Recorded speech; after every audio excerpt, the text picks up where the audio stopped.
Ішкі сезім һәм яки көңіл көріністері. Біз жан тәрбиесіне кіргенде жан көріністерін үшке бөліп едік. Ақыл көріністері, ішкі сезім яки көңіл көріністері һәм қайрат көріністері деп. Ақыл көріністерінің қандай түрлерге бөлінуін һәм оларды қалай тәрбие қылу керек екендігін біз жазып өттік. Енді ішкі сезімдерге көшеміз. Ішкі сезімдер. Адам бір нәрседен әсерленіп алып, сол нәрсемен таныс болып тұрғанда, адамның жанында не жағымды, не жағымсыз бір күй болмай қоймайды. Мысалы, жағымды дыбыстан әсерленіп алғанда, жан жағымды күйде болады. Жағымсыздан жағымсыз күйде және болып озған бір әсерленуді суреттеу жасағанда да жанда не жағымды, не жағымсыз күй болады. Мысалы, біз жақсы көрген адамдарымызды суреттесек, жанымыз жағымды күйде болады.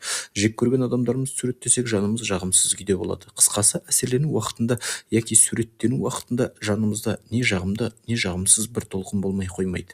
Міне, осы әсерлену һәм суреттеу уақытында жанда болатын толқын ішкі сезім деп аталады. Әсерлену мен ішкі сезім арасында көп айырма бар. Әсерлену дене мен жанның қатынасымен болатын көрініс, ішкі сезім таза жан көрінісі. Бұл бір. Екінші, әсерлену арқылы біз сыртқы заттармен танысамыз. Ал енді ішкі сезім арқылы біз заттарға, көріністерге баға береміз. Егер қадірлі деп тапсақ, жанымыз жағымды күйде болады. Қадірсіз деп тапсақ, жанымыз жағымсыз күйде болады. Ішкі сезімдердің жасалуы.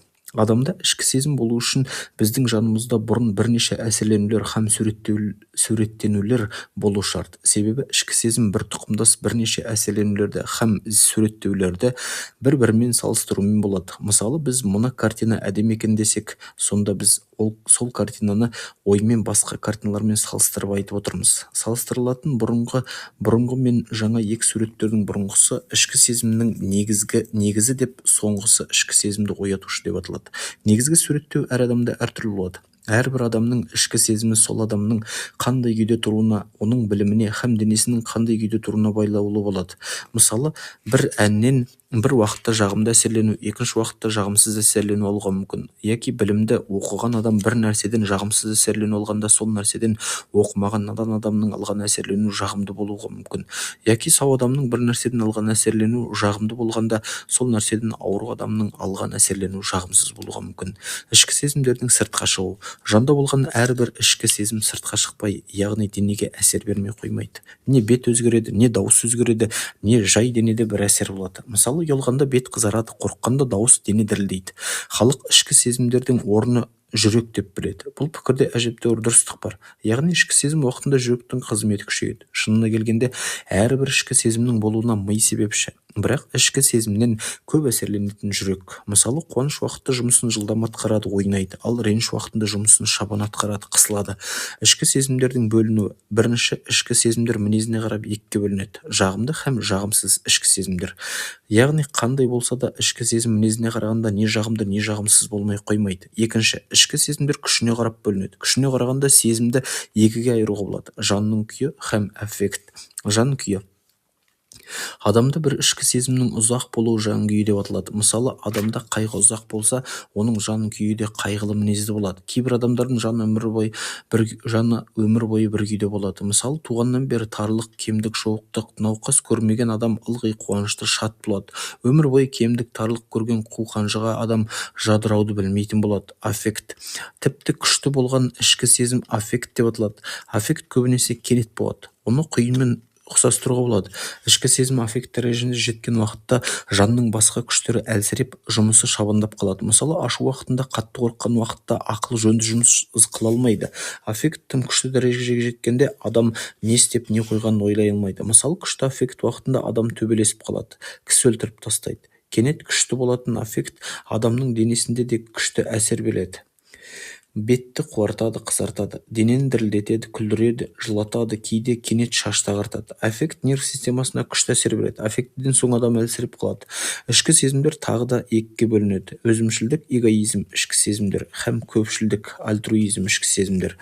Кіндігі өзімізде болғаны, яғни біздің не әлсіздігімізді, не күшімізді көрсететін ішкі сезімдер өзімшілдік ішкі сезімдері деп аталады. Ұялу, қорқу, батырлық, ашу, жек көру, тәкаппарлық, күншылдық сықылды. Ал енді басқа адамдар һәм жаратылыс үшін болатын ішкі сезімдер көпшілік ішкі сезімдер деп аталады. Достық, аяу, сықылды. Баланың ішкі сезімдері. Баланың тұрмысында ішкі сезім зор орын алады.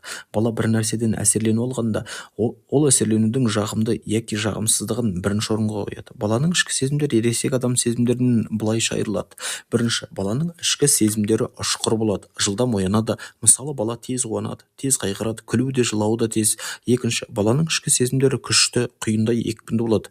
Мысалы, баланың қолындағы ойыншығын ойнап қана алсаң да ол қатты ашуланады. Үшінші, баланың ішкі сезімдері тұрақсыз, құбылымпаз, құйындай тез басылады. Мысалы, қатты ашуланып тұрған бала бір қызық нәрсе көрсе қуанып кетеді, күліп жібереді. Ішкі сезімдердің адам өмірінде ұстаған орны зор. Әсіресе баланың өмірінде ішкі сезім көп рөл ойнайды. Біздің ісімізге белгілі бет алдыратын көбінесе осы ішкі сезімдер. Біз жағымды нәрсені істейміз, жағымсызды істемейміз. Бізде көбіне жағымды сезім оятпайтын істі біз шабан көңілсіз істейміз. Оятатын істі шаттықпен, шын ынтамен істейміз. Адамның бақытты, бақытсыз болуы да осы екі ішкі сезімдерден. Жөпшенді нәрседен жағымсыз ішкі сезім алмайтын адам бақытты, тым сезімпаз адам бақытсыз. Сондықтан ішкі сезімдерді дұрыс тәрбие қылу керек. Ішкі сезімдерді тәрбие қылу. Тәрбиеден мақсұт һәм тәрбие жолдары. Адамның ішкі сезімдерін тәрбие қырылғанда тәрбиеші алдымен баланы үйрету керек. Дұрыс, пайдалы, жоғары нәрседен ләззат алуға, төмен, пайдасыз нәрседен жиренуге һәм осы ұмтылу мен жиренуді терең, берік қылуға тырысу керек. Бұл мақсатқа жеткізетін жолдар. Бірінші, дұрыс ішкі сезімдердің көп болуына, нашарлардың болмауына жәрдем көрсету керек. Яғни баланы ұнамсыз ішкі сезімдерді оятатын себептерден сақтау керек. Мысалы, балалардың біреуіне базарлықты, ойыншықты көп беріп, біреуіне аз беріп, арада күншілдік туғызбау керек. Жануарды, малдың төлін, мысықты әуре қылғызып, ұрғызып үйретпеу керек. Бала қатал болып шығады. Екінші, баланың маңайындағы адамдар балаға жақсы мысал. Бала еліктегіш, маңайындағы адамдардың, әсіресе ата-анасының мінезіне салып алады. Бала жүргенде, сөйлегенде ата-анасындай болуға тырысады. Ата-ана қатал болса, бала да қатал, ата-ана жұмсақ болса, бала да жұмсақ. Қымс етсе ашуланып, ақырып, бақырып қоя беретін ата-ананың баласы да сондай. Сондықтан баланың маңайындағы адам дұрыс мінезді болу керек. Өзімшілдік, ішкі сезімдерінің біреуі ашу. Екінші кісі тарапынан бізге әдейі көлденең тартылатын бір бөгетке кедергі ұшырасақ, біздің жанымызда ашу сезімі пайда болады. Бізге бір жансыз нәрсе зиян қылса, кедергі болса, яки бір адам байқамай бізге кедергі жасаса, біз оған ашуланбаймыз. Мысалы, ашу сезімі адамда екінші бір адамға ғана қарсы ғана оянады. Баланың ашуланып, қуыршақты, шыбықты ұруы сол баланың сол нәрселерді жанды деп білуінен. Ашу ең күшті дәрежеге, құтыру дәрежесіне жеткенде адам ақылынан айырылып, не істегенін білмейді. Балада қайрат әлсіз, бала өзінің күшін шамалай алмайды, һәм маңайындағы нәрсенің бәрін жанды деп біледі. Сондықтан балада ашу сезім тез оянады. Бала жылдам ашуланады. Баланың ашуы жылаумен, айғай салумен һәм ашу тудырған нәрсеге зиян келтіруге ұмтылумен жарыққа шығады. Бала қатты ашуланғанда не шалқасына, не етпетінен домалайды, жер тепкілейді. Қолына түскен нәрсені тырнайды, тістейді. Баланың мұндай ашуын бітіру үшін долданып жатқан баланы байқамағандай болу керек. Бала өзі басылған соң ұрыспай, жай ғана балаға бұлай долданудың ұнамсыз екенін, түбі пайдасыз екенін ұқтыру керек. Ашуланған бала сол ашу туғызған нәрседен өш алуға ұмтылады. Балаға өш алдырып үйретпеу керек. Адамнан, малдан өш алдыру былай тұрсын, жансыз нәрседен де өш алдыру дұрыс емес. Мысалы, табалдырыққа сүрініп жығылған балаға табалдырық тұрғызу яки ұру жөнге келмейді. Өш алдырып үйрету баланы малға, жанға, бәріне де қайырымсыз, қатал қылып шығарады. Қорқу сезімі. Адам жанында адам бір бақытсыздық күткенде болады. Қорқу сезімінің бірнеше басқышы бар. Жеңіл қорқу, тынышсыздану деп, қатты қорқу, үрей ұшу деп аталады. Қорқу сезімінің күштілігі келе жатқан қорқыныштың шамасына, дененің сезімпаздығына байлаулы. Қиялы бұзылған яки денесі ауру адам қорқақ болады. Қорқу сезімі неғұрлым күшті болса, оның жанға һәм денеге әсері де сонша күшті болады. Үрей ұшқанда адам қозғала алмай, сөйлей алмай қалады, есінен айырылады. Кейде кенет шашы да ағарып кетеді. Бала тым қорқақ келеді. Мұның себебі баланың қиялы тым тірі һәм денесі әлсіз. Бала желден, сықырлаған есіктен қорқады, қозыдан, лақтан қорқады, жат кісіге жоламайды. Әсіресе көп қорқытылған бала тым қорқақ болады. Ал енді қорқытылмай өскен бала батыр болады. Мұндай бала қараңғы үйге кіріп жүре береді, жалғыз жатып ұйықтай береді. Баланы қорқытпай, ер қылып өсіру үшін оның денесін һәм жанын сау, берік қылып тәрбие алу керек. Алдымен баланы ешбір уақыт қорқытпау керек. Бөкей келеді, жалмауыз кемпір келеді, пер, жын, шайтан, албасты, обыр келеді деген сықылды сөздермен баланы қорқыту қызыл зиян. Мұндай сөздерді, ертегілерді, әңгімелерді естіп өскен бала өмір бойы сужүрек, қорқақ болады. Жасында қорқытылып үйренбеген бала өскенде ер болады. Ер болып үйренуден адамға ер болу керек деген құр сөз пайда бермейді. Ерлікке іспен үйрету керек. Мысалы, қараңғы үйге кіруге қорқатын баланы үлкен адам өзі бірге алып кіргізіп үйретсе, бала қорықпайтын болады. Тарсыл, күрсіл, қанды атыс, соғыстың ішінде жүрген адам қорқудың не екенін білмейді. Жоғарыда айтылған баланы қорқыту қате деген сөзден балаға жаза қылудың дұрыс еместігі келіп шығады. Яғни баланы жазамен қорқыту еш дұрыс емес. Жазамен қорқытқанда бала нәрсені істегісі келіп істеп, болмаса істемегісі келіп істемейді емес, жазадан қорыққаннан ғана не істейді, не істемейді. Яғни бала өтірік айтуға, алдауға үйренеді. Баланы ұру, соғу тіпті адамшылыққа ұнамайтын іс. Ұрылып, соғылып тәрбие қылынған бала жанының бар жақсы мінездерінен, ақылынан, есінен айырылып миғұла болады. Өтірікші, алдаушы болады. Су жүрек жасқаншақ болады. Ұру баланың денесіне де көп зияндар келтіреді. Қазақта бала ұрмайтын ата-ана сирек шығар. Талай ата жүгірмек деп, талай ана көгала келгір деп жап-жас балаларын салып жіберіп сілейтіп тастаушы еді-ау, әсіресе молдекелер. Таң атқаннан күн батқанша көк шыбық сынғанша сабайды. Баланың көзі кітаптан кішкене бұрылып кетсе салып жібереді. Жап-жас ойын баласы бір нәрсеге езу тартып күрсе салып жібереді. Қарғыс тигір көк шыбықтың сорлы баланың арқасына шып-шып тимейтін шағы бар ма еді? Көк шыбық тиген сайын қиқаңдап, жас жүрегіміз елжіреп, көзіміз ыстық жасқа толып, зар менен әлбәсін-әй деп талайымыз отырмап едік. Молда атын көтерген хайуан бар күшімен құлағымыздан тартқанда, тістеніп тұрып тілімізді тартқанда, талайымыздың құлындағы даусымыз құраққа шықпайтын беді. Надан молданың осындай хайуандық істерінен талайымыз-ақ сабақ. Молда деген сөздерді естігенде денемізге суық су құйып жібергендей болмаушы ма едік? Қазақтың кейінгі буын балалары хайуан құлықты надан молдалар заманында тумағаныңа қанша шүкірлік қылсаң да аз. Ал енді баланы ұрма, ұрыспа, сөкпе дегеннен бала біржола тізгінсіз болсын, істеген істері туралы ешкімге жауап бермесін деген сөз шықпайды. Абзалы тәрбиеші баланың нашар істі өзі істемеуіне, нашар мінезден өзі қашуына тырыссын. Яғни ешкім айтпай, қорқытпай, баланың өзі жамандықтан, нашар мінездерден жиренетін болсын. Баланы мұндай қылып шығару, қорқыту, үркіту арқасында емес, бәлки махаббат, жылы сөз, жұмсақ іс арқылы ғана болуы мүмкін. Жылы сөйлесе жылан інге кіреді, есте болу керек. Таяқ адамды емес, үйретсе аюды ғана үйрете алар. Жоғарыда біз бала істеріне жауапты болуға тиіс дедік. Бұл сөздің мағынасы баланың нашар ісіне жаза шеттен алынып келінбесін. Яғни бір нашар іс үшін баланы ұру, ұрысу, бір нәрсе бермеймін яки бір нәрсесін алып қоям деп қорқыту жарамайды. Бұлай істегенде бала нашар істен сол істің нашар болғандығы үшін тыйылмайды.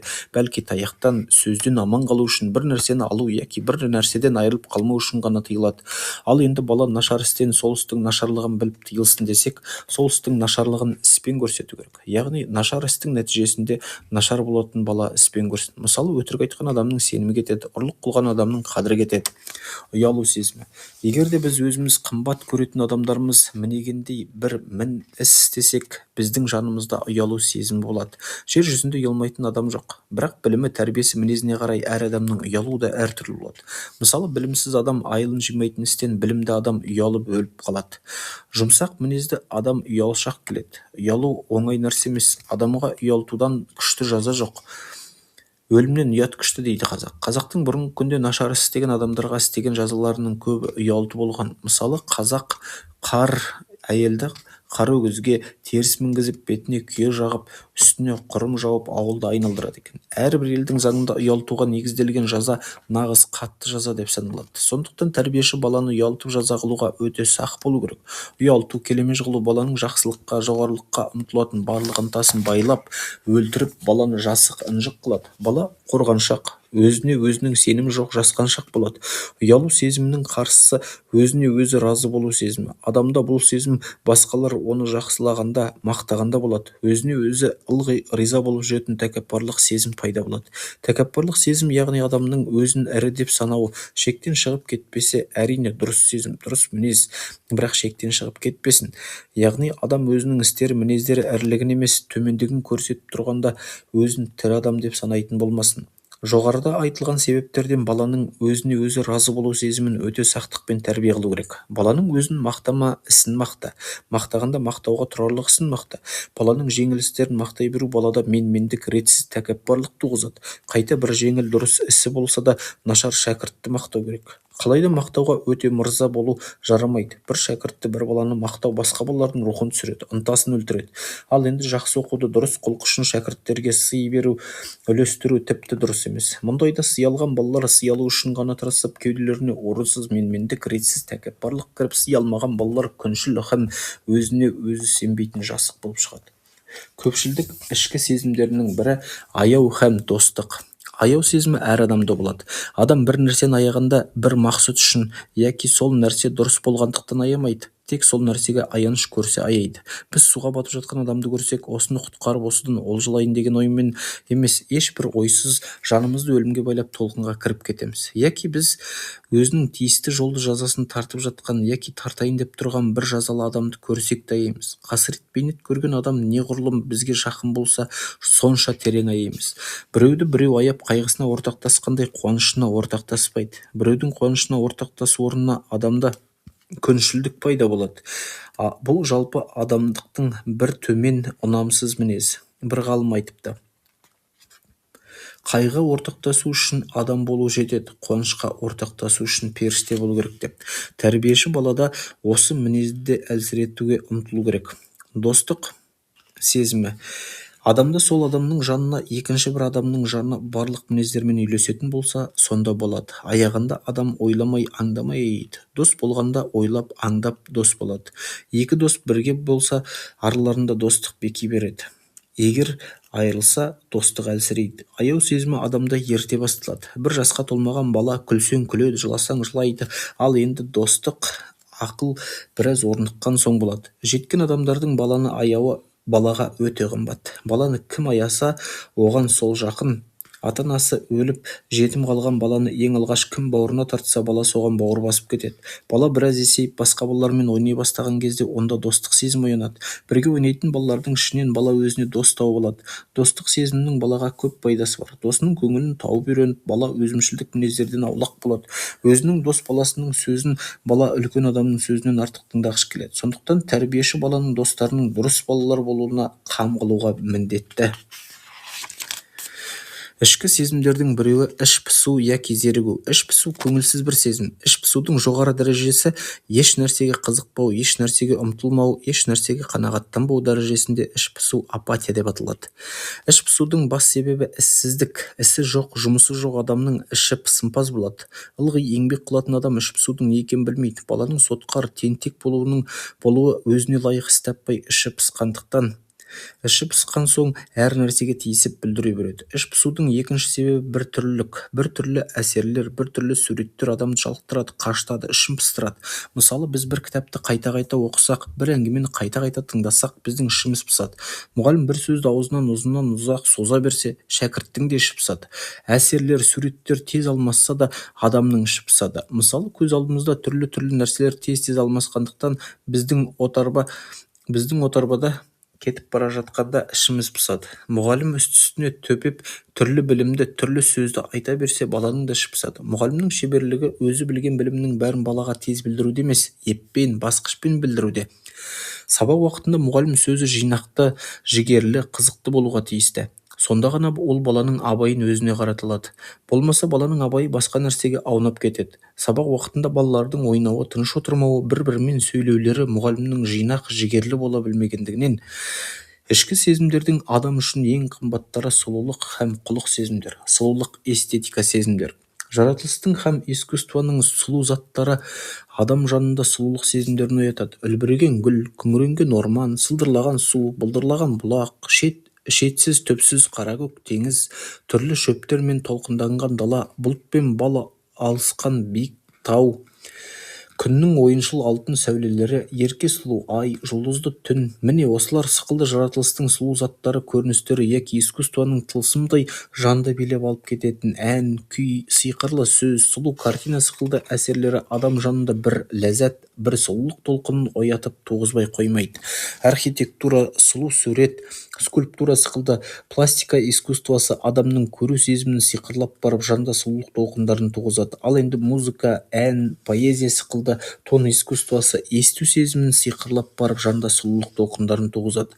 Сұлулық сезімдері адамның дұрыс, сау, ләззат іздеуіне, сұлу нәрсені сүюіне, көріксіз нәрседен жиренуіне, хатта жақсылыққа ұмтылып, жауыздықтан тыйылуына көп көмек көрсетеді. Сондықтан баланың сұлулық сезімдері жақсы тәрбие қылынуға тиісті. Сұлулық сезімдерін тәрбие қылу. Әр адамның сұлулық сезімдері әртүрлі нәрседен оянпаз болады. Біреудікі музыкадан, біреудікі сұлу суреттен, біреудікі поэзиядан, искусствоның әйтеуір бір түрінен ләззат алмайтын, біреуіне құмар болмайтын адам болмайды. Тәрбиешінің міндеті балада искусствоның қандай түріне ынта бар екенін тауып, сол ынтасын, сол түр туғызатын сұлулық сезімдерін өркендету. Өркендету жолдарынан төменгі жолдарды көрсетуге болады. Бірінші, балаға жаратылыс сұлулығынан ләззат алғызу. Жаратылыста неше түрлі сұлулықтың бәрі бар. Бала бұлақтың бұлдырын, судың сылдырын, жапырақтың сыбдырын, орманның күңіренгенін, теңіздің гүрілдегенін естісін. Жымыңдаған жұлдыздар себілген көк шатыр көкті, түрлі түсті кемпір қосағын, буыны жоқ бұраңдаған қайыңды көрсін. Жаратылыс сұлу. Бала сол сұлу жаратылыстың құшағында болсын. Балада сұлулық сезімдері еріксіз оянады. Тәрбиеші жаратылыстағы түрлі сұлулықтарға баланың абайын аудара білу керек. Екінші, баланың маңайындағы нәрсенің бәрі жинақты, ретті, таза болсын. Таза деген сөзді қымбат деп ұғу қате, тегінде қымбаттың бәрі сұлу деп ұғу қате ғой. Баланың маңайындағы нәрсе қымбат болмасын, таза, ретті, тәртіпті болсын. Үйдің іші, киім-кешек, ыдыс-аяқ бәрі таза болуға тиісті. Баланың үсті, басы, денесі, беті, қолы бәрі таза болуға тиісті. Баланың маңайындағы жүрген адамдар ретті, тәртіпті, таза болуға міндетті. Ұяда не көрсе ұшқанда соны істейді. Тазалыққа үйренген бала таза болады, былықтыққа үйренген бала былық болады. Ас жеп отырып әжесі жалаңаш қолмен мұрнын сіңбіріп, яки баланың нәжісін ұстап, қолын жөндеп шаймастан тағы асқа кіріссе, бала да осыны істейді. Кейбіреулердің былықтықты ырыс көруі надандықтың әбден асқынғандығы ғой. Баланың маңайындағы сөйленетін сөздер де әдепті, сұлу болуға тиісті. Былық сөздерді естіп өскен бала өмір бойы былық, былапыт тілді болады. Отағасы-ау, бала-шағаның алдында былық, былапыт сөздерді сапырып сөйлеуді қой. Қайдағы Құдай айтқан сөздерді естіп өскен ұлыңда қандай әдеп болады, қызыңда қандай қылық болады. Және балаңның маңайындағы адамдардың жүріс-тұрыстары да әдепті, сұлу болуға тиісті. Сұлу дене, сұлу қозғалысты көріп өскен баланың денесі де қозғалысы да сұлу болады. Жер жүзінде біздің қазақтың денесінен, қазақтың жүріс-тұрысынан жексұрын дене, жексұрын жүріс-тұрыс кемде кем-ақ шығар. Аяғы қисық, жауырыны қушық, ақыл қарында тұратындай-ақ қарны буаз биенің қарындай салбырап жатса би боладымыз. Семіз болып пысылдап отырса айбынды адам боладымыз. Кейбір мырзалар сал сері боламын деп жүргенде қиқаңдай ма керек, бұраңдай ма керек, қарап тұрсаң жүрегің айнып құсқың келеді. Осыларды көріп өскен қазақ баласының денесінде не сұлулық болады? Қазақ, жұртқа күлкі болмайын десең, бұл мінездерің таста. Балаңды сұлу, сымбатты қылып өсір. Адам сұлулықты сүйсе, тазалықты сүйеді. Тазалықты сүйсе, оған ауру, үйір болмайды. Үшінші, баланы сұлу искусствомен терең таныстыру керек. Балада неше түрлі сұлу үндерді естісін, неше түрлі сұлу түрлерді, түстерді көрсін, сұлу сөздер, сұлу өлеңдер жаттасын, түрлі музыка құралдарының әуендерін тыңдасын, сурет салып үйренсін, ән салып, музыка құралдарын ойнап үйренсін. Міне, осыларды істесе баланың сұлулық сезімдері өркендейді. Білу керек, топас адам тірелік. Құлық сезімдері. Адам өзінің әрбір ойына, әрбір ісіне ішінен баға беріп отырады. Ізгі ой, ізгі іс адамда жағымды сезім туғызады. Адамға қалай да болса, қашан да болса пайда келтіретін ой һәм іс ізгілік деп аталады. Ізгілікке ұмтылу, жауыздықтан безу адамның жаратылысының өзінде бар нәрсе. Ойдың яки істің ізгі яки жауыз болуына қарап сол ойға яки іске іштен баға бергенде адамда болатын жағымды яки жағымсыз сезімдер құлық сезімдер деп аталады. Құлық сезімдер жасқа, дұрысын айтқанда білімге қарап әр адамда әртүрлі болады. Білім неғұрлым төмен болса, құлық сезімдері де сонша төмен тар болады. Мысалы, білімі кем адам бір ой яки іс түбінде пайдалы болып шығар ма, жоқ па, оны байқай алмай, сол уақытында жағымды, пайдалы болса, оны ізгі ой, ізгі іс деп біледі. Ұрлық қылған надан адам ұрлық түбі қорлық екеніне көз жібере алмай уақытындағы пайдасын ғана көреді. Бала барлық еркелігінің, барлық тілегінің орындалып отырғанын ғана жақсы көреді. Еркеліктің орындалуын ізгілік деп біледі, еркеліктің орындалмауын жауыздық деп біледі. Ал енді адам есейген сайын, дұрысы, білімі артқан сайын, оның құлық сезімдері де жоғарылай, тереңдей, кеңейе береді. Яғни адам ақылы тереңдеген сайын дүниеде ол жалғыз өзі тұра алмайтындығын, басқа адамдармен бірге тұруға мұқтаждығын, өзінің ойын һәм ісін басқа адамдардың ойлары һәм істерімен қабыстырып отыруға міндеттілігін, яғни өз басына ғана келетін пайдаға ұмтылып, өз басына келетін зияннан безбей, сол өзімен бірге дүниеде тұратын басқа адамдарға да пайда келіп зиянның болмауын тілеу тиістілігін, міне адам білімі ақылы тереңдеген сайын осыларға ұмтылады. Яғни оның құлық сезімдері осылай тереңдейді. Мысалы, балада біраздан анасын сүю сезімі оянады. Ананы сүю анаға жауыздық тілемей ізгілік тілеу деген сөз. Біраз ес білген соң туысқандық сезімі, яғни араласып айналасында жүрген адамдарды сүю сезімі оянады. Онан соң білім тереңдеңкіреген кезде адамда елін сүю сезімі оянады. Өз елін сүю сезімі жер жүзіндегі барлық адамзатты сүю сезіміне алып барады. Бұл сөздерден көрінеді, ізгілік деген сөздің дұрыс һәм толық мағынасы мынау екен: әр адамның өзін сүю, яғни жауыздықтан безіп ізгілікке ұмтылуы, туысқандарын сүюі, яғни оларға жауыздық тілемей ізгілік тілеу, өз елін сүю, яғни еліне жауыздық тілемей ізгілік тілеу, пайда келтіріп зиян келтірмеу һәм басқаларға зиян келтірткізбеу, ең негізінде біткен адамзатты дос һәм бауыр көру екен.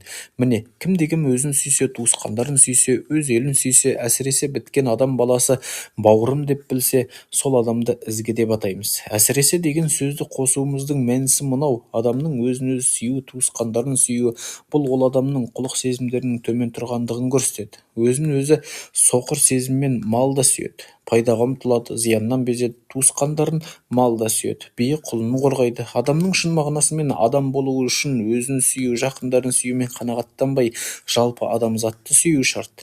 Өзінің һәм жақындарының ғана пайдасын іздемей, жалпы момын халықтың пайдасын іздеу шарт.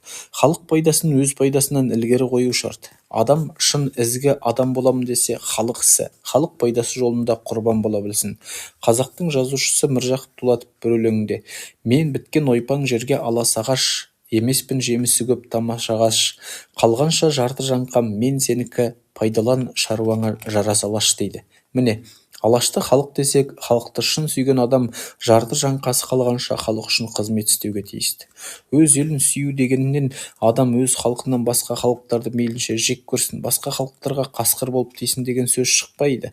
Бұлай болса жер қанға тұншығып, бұзақылық белең алып, жауыздық өрлеп, жер жүзінде тыныш тұрмыс болмас еді. Еуропа мемлекеттерінің мына 1914 жылдан бері қан төгіп жатқаны, одан бұрынғы да соғыстар бұған айқын дәлел. Әрбір халық бір-біріне жау болсын деп ұғу қате. Адам өз халқының адамдарын сүюінің үстіне басқа халықтардың адамдарын да сүюге міндетті. Міндетті ғана емес, еріксіз сүймек. Жер жүзіндегі адамды сүймек. Бұл адамның жаратылысындағы негізгі мінез. Осы жерде дін сезімдер деп аталатын сезімдер туралы бір-екі сөз айтып өтейін. Бірқатар адамдарда мынадай бір пікір бар: адамның құлық сезімдері күшті болу үшін, яғни адам ізгі болу үшін, жауыздықтан тыйылып ізгілікке ұмтылу үшін адамда дін сезімдері күшті болу керек. Дін сезімдерінің негізі дүниені жаратушы, дүниеде барлық нәрсені билеп тұрушы бір тәңір бар деп сену һәм сол тәңірге адам өзін пенде деп білу. Тәңірінің құдіреті алдында адам өзінің әлсіздігін сезіп, біліп тәңірге құлшылық қылу, яғни жауыздықтан тыйылып ізгілікке ұмтылу. Барлық кемшіліктен азат тәңірге жағу үшін барлық кемшіліктен безу. Ізгілік істесе тәңірінің көңілін табуға, разылығын алуға, махаббатын тартуға, яғни жұмаққа кіруге сену. Жауыздық істесе тәңірінің наразылығын алуға, ашуына, қаһарына ұшырауға, яғни тамұққа кіруге сену. Міне, дін сезімдерінің негізі осы. Осы дін сезімдері күшті адам, яғни тәңірінің барлығына, құдіретіне сыйынып, оның махаббатын алуға, қаһарына ұшырамауға ұмтылатын адам өмір бойы ізгілікке ұмтылып, жауыздықтан безбек. Дін сезімдері туралы пікір осы. Бұл баяғыдан бері келе жатқан пікір. Бұл пікір туралы бұл күндегі үстем ой, ғылымға сүйенген ой мынадай: дін сезімдеріне мұнша артық баға беру адамды жауыздықтан бездіріп, ізгілікке ұмтылдыратын дін сезімдері ғана деп ұғу дұрыс емес. Құлық сезімдері, яғни адамның жауыздықтан безіп, ізгілікке ұмтылатын мінезі адамның өзінің жаратылысында бар. Кісі өлтіру, ұрлық қылу, тартып алу жауыздық екенін білу үшін дінді білу шарт емес. Ізгілікті сезу адамның жаратылысына, табиғатына берік байланған нәрсе. Дін ескі емес, адам ескі. Дін ескі емес, жаратылыс, табиғат ескі. Ізгілікке ұмтылдыратын дін адамның жаратылысын жасаған емес, ізгілікке ұмтылатын адамның мінезі дінді туғызған. Сондықтан Адамның құлық сезімдеріне дін сезімдерін негіз қылып алу адамның құлықты болуын дінді болуына байлау дұрыстыққа келмейді. Бұл бір. Екінші, адамның бір нәрседен тыйылу, бір нәрсеге ұмтылу, екінші бір затты сыйлағаннан сол затқа жағыну үшін болмай, дұрыстық үшін болса, нағыз тынымды, тиянақты, игі ұмтылу һәм тыйылу осы болмақ. Бір адамды сыйлап істелген ізгілік рия болса, Тәңірін сыйлап істеген ізгілік те рия. Рияның адамға пайдасы жоқ. Рия адамды түземек емес, бұзбақ. Кемшіліксіз идеал бар. Адам дүниеде ісін идеал үшін істесін, идеал үшін тұрсын және сол идеалдай түгел боламын, кемшіліксіз боламын деп ұмтылсын. Құлық сезімдерін өркендету жолдары. Құлық сезімдерін өркендету үшін төмендегі жолдарды көрсетуге болады. Бірінші, баланың маңайындағы адамдардың құлықты болуы. Бала ізгі құлық пен жауыз құлықты айыра алмайды. Оларды бала маңайындағы ересек адамдардың сөздері һәм істері бойынша ғана айырады. Солар бойынша ғана ізгі мен жауыз құлық туралы ұғым жасайды. Мысалы, бала атасының ұрлық қылғанын білсе, ұрлық қылу ізгі құлықтан саналады екен деп ұғады. Сондықтан баланың ізгі құлықты болу үшін оның маңайындағы адамдар, ата-ана, туған-туысқандары өздері ізгі құлықты болуға тиісті. Ұяда не көрсе ұшқанда соны қылады. Және баланың бірге ойнайтын жолдастары да дұрыс ізгі құлықты болсын. Балаға ересек адамнан өзіндей бала жақын. Бала өз құрбысына еліктегіш, өз құрбысының тілін алғыш, құлқына, мінезіне салғыш келеді. Өзінің ізгі жауыз құлқын бала құрбылары арқылы жарыққа шығарып әдеттенеді. Сөгіседі, ұрысады, төбелеседі, ұрласады, өтірік айтысады. Осы себептерден тәрбиеші баланың жолдастарының дұрыс құлықты болуларына өте итібар қылу керек. Балада құлық сезімдерінің бекуі, кеңеюі, тереңдеу үшін балаға әдебиеттен, тарихтан өрнек әңгімелер сөйлеу һәм оқыту керек. Әрбір ұлттың әдебиетінде ізгі һәм жауыз құлыққа өрнек болғандай әңгімелер толып жатыр. Солармен дұрыс пайдалана білу керек. Яғни әдепті бол, әділ бол, өтірік айтпа деген сықылды құрғақ жалаңаш сөзде пайда жоқ. Баланың алдына құлықтың әрбір әдемі киініп, өрнек күйінде ғана келсін.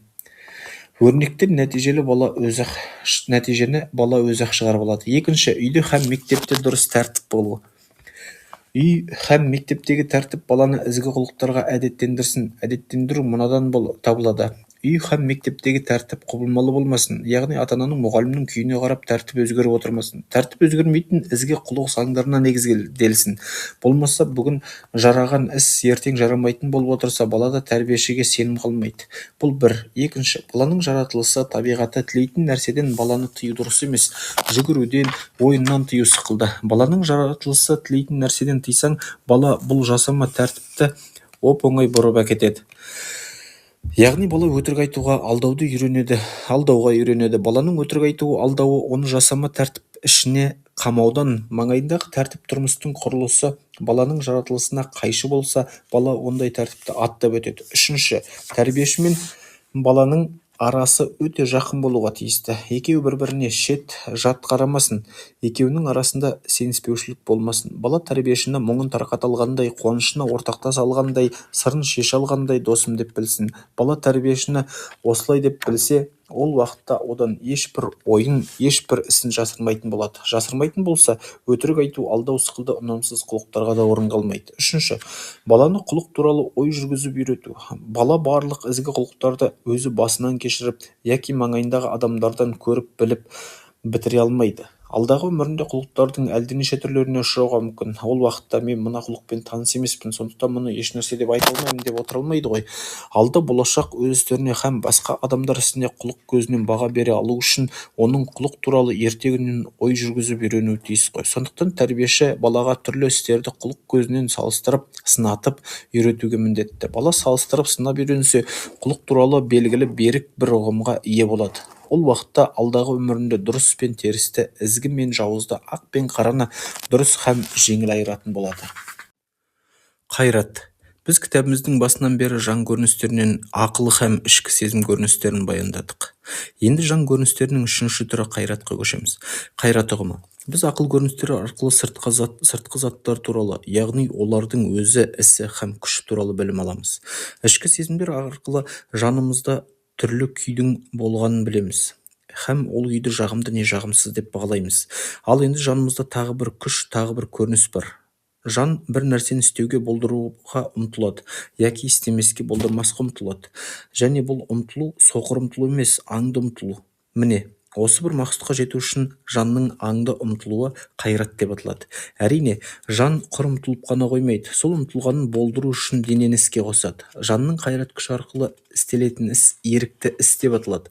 Ал енді адамның қайрат қатыспай еріксіз істейтін істер де болады. Мысалы, импульс ісі, яғни кейбір істерді сырттан ешбір әсер болмай белгілі бір мақсатсыз істейді. Мысалы, ұйқыдан оянғанда адам керіледі, созылады. Екінші, рефлекс ісі, яғни сыртқы бір әсерге адамның аңы қатыспай денесінің ғана жауап беру. Мысалы, көзге бір затты жақындатсаң кірпік жабылады, тоңсаң дірілдейсің. Үшінші, соқыр сезім, инстинктісі, атадан қалған мұра бойынша адамның аңын қатыстырмай істейтін істері. Соқыр сезім адамның өзінің һәм тұқымының аман болуына қызмет қылады. Мысалы, бала ешкім үйретпей емшек емеді, яки құс қыс жақындағанда жылы жаққа ұшып кетеді. Ал енді адамның қайрат туғызған ісіне аң қатыспай болмайды. Мысалы, менің жазғым келсе, аң менен ой менен қағаз алам, қалам алып сия малам һәм осылар сықылды басқа тиісті істер істеймін. Міне, бұл қайрат ісі. Қайраттың бет алысы екі жақ, жан көріністері һәм сыртқы дүние. Мысалы, мен қайрат жұмсап бір ойды еске түсіремін, яки жерде жатқан бір нәрсені көтеру үшін еңкейем. Қайрат түрлері. Қайрат төмендегі түрлерге дұрысырақ айтқанда басқыштарға бөлінеді: тартылу, ұмтылу һәм тілеу. Қайрат адамда дегеннен берік, ашық болмайды. Бастапқы кезде бір әсер мен белгілі бір беталыс болмай, белгілі бір мақсат болмай, бір нәрсеге жан жай тартылады. Мысалы, бала аштықтан жылайды, тыпырлайды, жаны жағымсыз күйде болады, жанында бір азап болады. Бірақ бала осы азаптың жағымсыз күйдің аштықтан екенін аңдап біле алмайды, оған сүт керек екенін біле алмайды. Міне, жанның осындай күйі тартылу деп аталады. Ал енді тартылуға аң қатысса, яғни адам не нәрсеге болса да өзінің мұқтаж екендігін аңдап, анық білсе, бірақ сол мұқтаж нәрсенің не нәрсе екендігін анық біле алмаса, жанында ұмтылу болады. Мысалы, біз ыстықта сусаймыз, сусын тауып, сусынды қандыруға ұмтыламыз. Бірақ бізге кез келетін сусынның қандай болатынын білмейміз. Егер де біз белгілі бір нәрсеге ұмтылсақ, ол уақытта ұмтылу тілеуге айналады. Тілеу, суреттеу һәм ішкі сезім арасындағы байлам. Бұл үшеуінің арасында берік байлам бар. Суреттеу болмаған нәрсені адам тілей алмайды. Мысалы, естімеген, білмеген тамақты тілеуге мүмкін емес, және адамның жағымсыз ішкі сезімі беретін нәрсені де тілеу мүмкін емес. Бір нәрсенің суреті біздің жанымызда неғұрлым ашық болса һәм оның жанымызда жағымды сезім тудыру бізге белгілі болса, біз сол нәрсені қатты тілейміз. Қайрат қалай жасалады? Қайрат төмендегі басқыштарды өтіп барып іске асады. Жанымызда бір тілек бар. Сол тілекті іске асырғымыз келеді. Тілектің іске асуының тиістілігін бекітетін себептер дәлел яки мотив деп аталады. Бұл қайраттың бірінші басқышы. Ал енді бір тілектің іске асуының тиістілігін көрсететін қарсы себеп те болады. Мысалы, болады. Қарсы себеп қарсы дәлел яки контрмотив деп аталады. Дәлелге қарсы дәлел шыққанда біз бұл екеуін салмақтаймыз, салыстырамыз. Осы дәлел мен қарсы дәлел салмақтау дәлелдердің күресі деп аталады. Бұл екінші басқыш. Егер дәлел мен қарсы дәлелдің күші бірдей көрінсе, адамда толқу пайда болады. Дәлелдер күресінен кейін ақырда адам екі жақтың бір жағына жеңгізіп, бетін бір жаққа түзейді. Бұл үшінші басқыш. Бетті бір жаққа түзеу бекіту деп аталады. Бекітуді іске асыру орындау деп аталады. Бұл төртінші басқыш. Орындау жолында адам түрлі бөгетке ұшырап, бөгетті жеңе алмай қашып, жасып, бекітуін қайтып алуға мүмкін. Бұлай істемес үшін адам табанды болу керек. Табанды адам қайраты күшті адам. Қайраттың керектігі. Қайрат адам өмірінде аса қымбат орын алады. Адамның дене һәм жан ісін тізгіндеп, белгілі жолға салып өркендететін сол қайрат. Мысалы, нәресте шақта адамның денесі қайрат қатыспай өз бетімен қозғалады. Ес кірген соң қайрат жұмсалып қозғалады. Жүргенде аяқ қозғалуы сықылды. Жан ісінде қайрат абайға көп қатынасады. Шынында қайрат жұмсамай адам абайлы бола алмайды. Қайраттың ішкі сезімдерге де әсері мол. Қайнап келіп қалған ашуды біз сол қайраттың қаруымен басамыз ғой. Қысқасы, қайрат адамның барлық ісін тізгіндеп жолға салмақшы, жүзеге шығармақшы. Қайрат арқылы ғана адам жанындағы қалың күштер жарық көрмекші. Өмірде адам басына қиын қыстау істер келгенде қажытпай алып шығатын сол қайрат. Сермеген қолды аспандағы айға жеткізбесе де, ойлаған ойға жеткізетін сол қайрат. Сондықтан тәрбиеші баланың қайраты өркендеу үшін қызмет қылуға міндетті. Қайратты өркендету жолдары. Бірінші, тәрбиеші баланы денесін дұрыс билеп, дұрыс қозғалуға үйретсін. Дене мүшелері қайраттың тез қозғалатын, тез орындайтын қаруы болуға тиісті. Бала мүшелерін теріс қозғап үйреніп бара жатса, тәрбиеші тез түзесін. Сол уақытта бала қандай іске қай мүшені қозғау керек һәм қалай қозғау керек, соған әдеттенбекші. Жазғанда тіккенде саусақтарды қалай ұстау сықылды. Тәрбиеші баланы әсіресе жан істерін қайратқа дұрыс бағындыруға үйретсін. Бала әсіресе тілегіне қожа бола алмайды. Не тілесе соны жүзеге шығарғысы келеді. Бала болмайтын нәрсе болмайды деп ұғады. Тура мағынасымен аспандағы айға ұмтылады. Тәрбиеші баланы осындай қияңқылықтан сақтауға міндетті. Балаға әрбір тілектің алдын, артын, болдыратын һәм болдырмайтын себептерін салмақтатып, тексертіп үйретуге міндетті. Терең тексеріп келіп, тілекті жүзеге шығару қайраттылық болған сықылды. Тексеріп келіп, тілекті тоқтатып қалу да зор қайраттылық. Есте болу керек. Арыстан айға шапса мерт болмақшы, өтпес жарлық бойға қорлық болмақшы.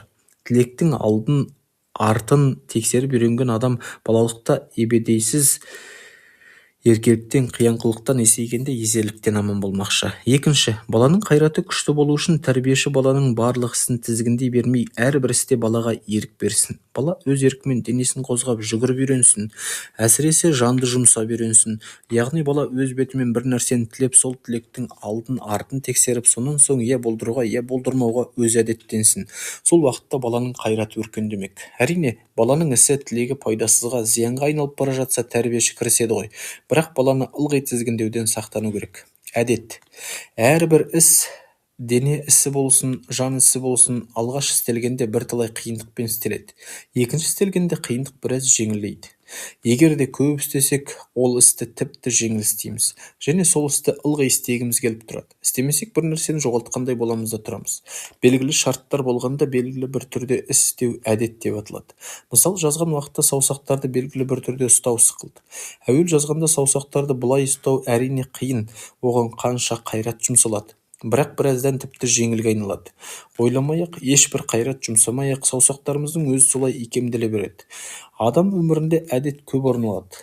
Лейбниц деген ғалым адамның барлық ісінің 4/3 әдет болады дейді. Әдеттің адамға көп пайдасы тиеді. Әдет арқасында адам белгілі бір ғана істерді істеп, тақақтап ұшына шығады, анық орындайды. Әрбір істің басын шата бермейді. Істің тиянақты көрікті болуына себепкер әдеттенген істі адам тиянақты істейді. Уақытты һәм күшті далаға жібермейді, бәлки үнемдейді. Әдеттенген істі көп күш жұмсамай адам тез һәм жеңіл істейді. Әдеттену болмаса, адам бір істің соңында мыжып отырып қалып, басқа жаңа істерге уақыты болмас еді. Әдет әсіресе тәрбиешінің қолына күшті құрал. Әдеттендіру арқасында ғана баланы дұрыс жолға салуға мүмкін. Шекспир: жақсы әдет жақсылыққа бастайтын періште дейді.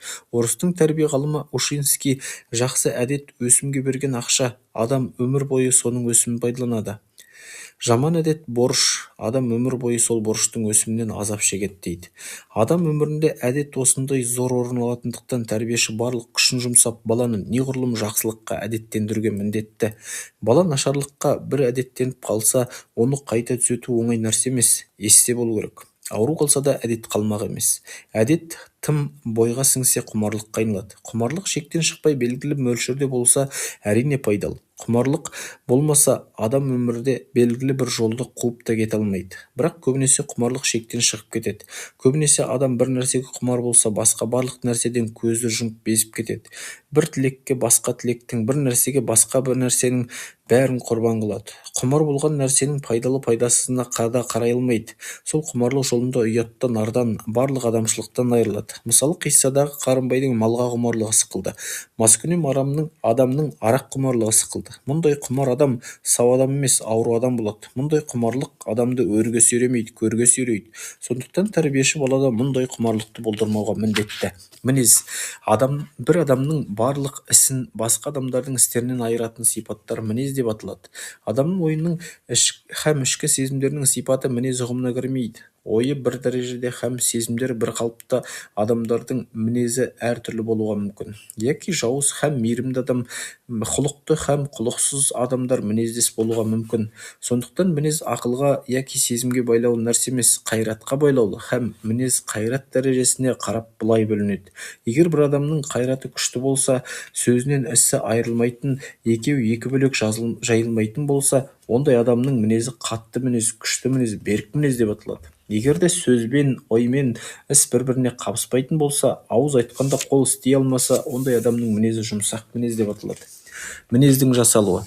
Мінез адамның жаратылысына қарай тума болады, һәм басқа сыртқы себептермен тұрмыс түрі, жаратылыс жолдас, тәрбие сықылда жүре пайда болады. Тума мінез көбінесе тұқым қуалап келеді. Адамның аурулы яки сау болуы, ақылды ақымақ болуы, ашулы жасық болуы сықылды тума мінез темперамент деп аталады. Темперамент әрбір адамның жаратылысы бойынша тума бір түрлі мінезі болады. Мысалы, сыртқы дүние әсерлерінің өзінше бір түрлі әсерлену, яки ішкі сезімдерінің өзінше бір түрлі оянуы сықылды. Міне, осындай тума мінез темперамент деп аталады. Темперамент төрт түрлі: сангвиник, холерик, флегматик һәм меланхолик темпераменттер. Сангвиник темперамент сыртқы әсерлерді жеңіл һәм тез алуы, бірақ терең ала алмау. Сангвиник адам ұшқыр, ойнақы, еті тірі болады, бірақ бір әсерден екінші әсерге секіріп түсе беретін, бір әсерге аялдап тұра алмайтын тиянақсыз адам болады. Әрбір істі бастап тұрып тастап кететін болады. Екінші, холерик темпераменті. Сыртқы әсерлерді тез һәм терең алу. Холерик адам әрбір әсер артынан салпақтай бермейді, бір алған әсеріне мықты бекем болады. Көздеген мақсұтын қадағаламай, тиянақтамай, жолда шала қалдырмай, табандық қайратты болады. Қиын қыстау мәселені тез шешеді, тез орындайды. Бірақ холерик адамның ашуы шапшаң һәм қатты болады. Сол ашу себебімен көп уақытта ұнамсыз істер істеп тастайды, тіпті бір бет қияңқы болады. Үшінші, флегматик темперамент. Әсерлерді әлсіз алу һәм ішкі сезімдерінің созалаң оянуы, бірақ түбі берік болады. Флегматик адам ауыр мінезді адам, түрлі әсерге көрсе қызар болмайды, мәселені тез шешуге асықпайды, іс істегенде саспайды, шапшаң ашу, қызу мінез болмайды, салқын қанды болады. Басын жарып, көзін шығарып, жан алып, жан беріп, істі тез бастап кете алмайды, бірақ бір бастаса, салпақтап артынан қалмайды. Меланхолик темпераменті. Адамның ішкі сезімдерінің биігінде болуы, өзінің ішкі сезімдеріне, жалпы айтқанда өзінің ішкі дүниесіне берілген. Меланхолик адам аулақты жақсы көреді, ешкімге сенбейді, істе қалтылдақ, жасқаншақ болады. Тұрмыста кедергіге ұшыраса, оның жүні жығылып, қайраты сөніп жасып қалады. Меланхолик адамның үміттен уайымы, қуаныштан қайғысы көп болады. Аз ғана кедергі оны қалың уайымға, қайғыға түсіреді. Меланхолик адам өзіне берілген, өзім деген кісіге құл болғандай жақын болады. Бірақ ана кісіден бұған жақпайтын қарсы мінез шығып қалса, оған қас болып кетеді. Мұндай меланхолик адамның сіркесі су көтермейді. Сондықтан мұндай адам бір бет қыңыр қисық болады. Темпераменттің бұл төрт түрі бір-біріне қатыспай, таза күйінде ғана болады деуге болмайды. Көбінесе бұлар бір-біріне аралас болады. Мысалы, бір адамда сангвиник темпераменті мен холерик темпераменті аралас болады. Бір адамда флегматик темпераменті мен меланхолик темпераменті аралас болады. Һәм темперамент тұрмыстың һәм тәрбиенің әсерімен өзгереді, және темпераменттің түрлі болуы біраз жас, әйелдік һәм тұқымнан да болады. Мысалы, көбінесе жас шақта адам сангвиник болады, ерлікте холерик болады, кәрілікте флегматик болады, көбінесе әйел сангвиник болады, ер холерик болады. Қалайда әрбір адамда осы төрт темпераменттің біреуі денірек болмай қоймайды. Денірек болатын темперамент хатта нәресте шақтан біліне бастайды. Сондықтан тәрбиеші баланың нәресте шағындағы оның тума мінезін һәм темпераментінің түрін байқап біліп қоюға тиіс. Балаға оның темперамент түріне қарай тәрбие беру үшін бірақ берік білу керек. Темпераменттің анасы жақсы, мынасы жаман, анадай темпераментті ірі адам, мынадай темпераментті төмен адам деуге болмайды. Адамды ірі қылатын темперамент емес, ақыл мен құлық. Ақылы терең, құлқы сау адам қандай темпераментті болса да тізгіндеп, түзу жолға түсіп кете алады. Темпераментті тізгіндей білу үшін адамның жақсы тәрбиелену керек. Мінез тәрбиесі. Балада берік һәм дұрыс мінез пайда болу үшін тәрбиеші мынау негізгі екі шартты орындау керек. Бірінші, баланың өз қолынан келетін іске балаға толық ерік беру. Баланың күшіне, көмегіне сеніп кетпей, өз қолынан келмейтін істе ғана тәрбиеші көмек көрсетіп жіберуге міндетті. Күштен асатын іске кірісіп, баланың тауы шағылмас үшін. Екінші, баланы құбылмайтын, ұсақтықпен қажытпайтын темір тәртіпке бағындыру керек. Баланы еркіне жіберу, оны ерлікке, батырлыққа үйретсе, темір тәртіпке бағындыру, оны шыдамдылыққа, табандылыққа үйретеді. Осы екі жақ тең адамның мінезі күшті болмақ қой. Баланы тіпті еркіне жібермеу, оны жасқаншақ, жасық, қорқақ қылады. Ал тіпті тізгінсіз қоя беру, ләм-мим демей, оның бар еркелігін орындай беру баланы бейбастық, ессіз, тентек қылып шығарады.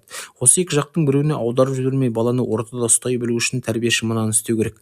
Балаға бір нәрсе істе дегенде ақырмай, бақырмай, салмақпен һәм бала былай да жарайды, былай да жарайды деген сықылды табансыздық көрсетпеу керек. Тәрбиешінің табансыздығын сезсе, бала оны сыйлаудан, тілін алудан қалады. Және тәрбиеші өз ісіне тиянақты, табанды болуға керек. Бала адам айтар емес, еліктемпаз болады. Тәрбиеші тиянақты болса, бала оның тиянақтылығына еліктейді. Тәрбиеші тиянақсыз болса, бала оның тиянақсыздығына еліктейді. Балаға бір нәрсені істе дегенде де, істеме дегенде де сол бұйрықтың себебін ұққандай қылып балаға ұқтырып отыруға керек. Себебін ұқса, біраздан соң бала өз бетімен-ақ дұрыс іске ұмтылып, теріс істен тыйылатын болады. Ерінбей, жалықпай балаға әрбір істің себебін ұқтыра беру керек. Мәні жайын ұқтырмай, құр бұйрық беруші адам тәрбиеші емес. Данышпан Абай айтқандай, ұстаздық қылған жалықпас, үйретуден балаға. Тәрбиеші баланың қаһарлы қожасы болмасын, жұмсақ жолдасы болсын. Баланың жалпы жаратылысы. Біз кітабымыздың басынан бері жан көріністерін, яғни ақыл, ішкі сезім һәм қайратты баяндадық. Ержеткен адамға қарағанда баланың сол айтылған көріністері басқарақ түрде болатынын білдік. Мысалы, баланың әсерленуі, суреттеуі, ойлау һәм сезуі ержеткен адамнан әжептәуір басқа. Баланың бұл жан көріністерінің әрқайсының жеке-жеке алғанда басқалығы болған сықылды, бұлардың бәрін тұтас алғанда да басқалық бар. Бірінші, баланың барлық жан істері бір-біріне берік байланған болады, бір-бірімен бірге жүреді. Мысалы, баланың денесі мен жаны, ақылы мен сезімі мен қайраты бәрі бірге іс қылады. Бұлар бір-бірімен күресе білмейді, бір-бірін тізгіндей білмейді. Бала бір нәрсеге ұмтылса, сол нәрсеге баланың денесі, жаны, ақылы, сезімі, қайраты бәрі бірге жұмсалады. Бала шақта алынған әсердің өмір бойы естен шықпауының мәнісі сол. Бала шақта алынған әсер ержеткенде адамның ақылының, ой-пікірінің һәм мінезінің қандай дәрежеде һәм түрде болуына негіз салады. Балалықта ылғи жағымды әсер алынса, адам өмір бойы шат, көңілді болмақ. Балалықта жағымсыз әсер алынса, қорлық, жоқшылық көрілсе, адам өмір бойы қасіретке бейім болмақ. Екінші, бала ылғи іске ұмтылады. Дені сау бала тіпті қарап отыра алмайды, бірақ бала не істеуге һәм қалай істеуге білмейді. Сондықтан ол ересек адамдардың не істегенін һәм қалай істегенін өнеге қылады. Баланың еліктемпаз болуы осыдан. Еліктеу затында тіпті теріс нәрсе емес. Еліктеу адамның жаратылысында бар нәрсе. Еліктемейтін адам болмайды. Себебі бар нәрсені өз ойымен таба алмайды. Оған өмірде жетпейді. Бәлки басқалардан қалған ұнамды нәрсені ала қояды. Жалғыз-ақ жан ісі тіпті әлсіз балада еліктеу тым күшті-ақ болады. Жоғарыда айтылғанша, баланың жаратылысы ересек адамның жаратылысынан басқа болғандықтан тәрбиешінің негізі ұстайтын жолы. Бірінші, бала еліктемпаз болғандықтан баланың ылғи сұлу һәм құлықты әсерлер алуына ыждахат қылу керек. Әсіресе баланың ата-ана һәм тәрбиешісі, солардың өздерінің барлық істері сұлу һәм үлгілі болуға тиісті. Баланың еліктейтін солар, және бала тіпті сенімпаз болады. Сондықтан баланы өз күшіне өзін сендіріп үйрету керек. Қолыңнан түк келмейді дей берсең, бала жасқаншақ, жасық болып қалады. Осыдан сақтану керек. Екінші, бала ешбір уақытта іссіз тұра алмайтын болғандықтан балаға ылғи пайдалы іс беріп отыру керек. Сол уақытта бала өмір бойы пайдалы іске әдеттеніп кетеді. Болмаса, балаға пайдалы іс берілмесе, ол уақытта бала өз бетімен қайдағы нашар, зиянды істерге әдеттеніп кетеді. Ұзын сөздің қысқасы, бала кәдуілгі адам болғанымен баланың жаратылысында көп басқалық бар. Балаға тәрбиені өзінің шамасына, жаратылысына қарай беру керек. Жас бала жас бір шыбық, жас күнінде қай түрде иіп тастасаң, есейгенде сол иілген күйінде қатып қалмақ. Теріс иіліп қалған шыбықты артынан түзеймін десең, сындырып аласың. Баланы бастан деген сөздің мәнісі осы.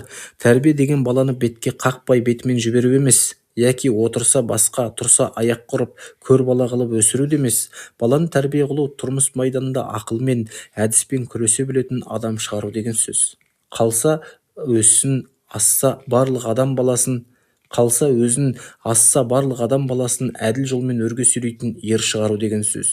Тұрмыста түйінді мәселелерді тез шеше білетін, тұрмыстың тұңғиық теңізін қалың қайратпен кеше білетін, адалдық жолға құрбан бола білетін, қысқасы адамзат дүниесінің керек бір мүшесі болатын, төрт жағы түгел кісі қылып шығару. Баланы мұндай адам қылу үшін тәрбиеші бар күшін, бар білімін жұмсап, жалықпай, шаршамай үйрете білу керек. Данышпан Абайдың төмендегі сөзімен біз кітабымызды тәмамдаймыз. Ұстаздық еткен жалықпас, үйретуден балаға. Соңы.